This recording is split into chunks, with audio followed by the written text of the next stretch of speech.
বহুল আলোচিত সাদিক এগ্রোর খামারে নিষিদ্ধ ব্রাহ্মা জাতের ৬টি গরুর সন্ধান পেয়েছে দুর্নীতি দমন কমিশন দুদক।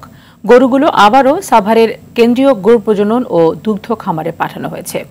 বিস্তারিত মাহফুজুল ইসলামের রিপোর্টে।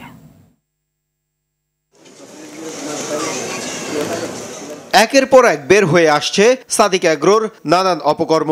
এবার মোহাম্মদপুরের ঢাকা উদ্যান নবীনগর হাউজিং খামারে অভিযানে নিষিদ্ধ ব্রাহ্মা জাতের ৬টি গরু পেয়েছে দুদক। ২০২১ সালে মিথ্যা ঘোষণা দিয়ে আমদানি করা ১৮টি ব্রাহ্মা গরু আটক করে কাস্টমস, যেগুলো চলতি বছর রমজানে ন্যায্য মূল্যে বিক্রির জন্য সাভার কেন্দ্রীয় গো প্রজনন ও দুগ্ধ খামার কর্তৃপক্ষ বাংলাদেশ ডেইরি ফার্মার্স অ্যাসোসিয়েশনকে দেয়া হয়। পরে মাংস বিক্রির জন্য দেওয়া হয় সাদিক এগ্রোকে। তবে সেটা না করে জালিয়াতির মাধ্যমে কোরবানি ঈদে প্রতিটি গরু কোটি টাকা দাম হাঁকা হয়। অনিয়মের অভিযোগে চন্দ্রিমা মডেল টাউনে সাদিক এগ্রোর খামারে অভিযান পরিচালনা করে দুদক। সন্ধান মেলে ৬টি ব্রাহ্মা ও ৬০টি ছোট মাঝারি গরুর।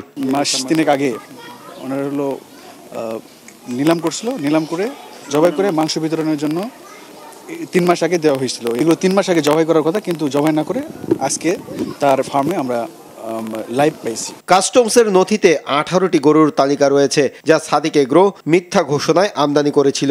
সেই তালিকার সাথে আটক 6টি গরুর মিল পেয়েছে দুদক। এবার আমরা আইনগত প্রক্রিয়ার মাধ্যমে আমরা নিজ জিম্মায় গ্রহণ করে আবার তাদের জিম্মায় প্রদান করতেছি। এক্ষেত্রে তারা আইনগতভাবে বাধা থাকবে। এদিকে স্বল্প মূল্যে বিক্রির জন্য নিলামে তোলা গরুর মাংস কেন বিক্রি হয়নি তার কোনো সদুত্তর দিতে পারেনি কেন্দ্রীয় দুগ্ধ খামারের পরিচালক।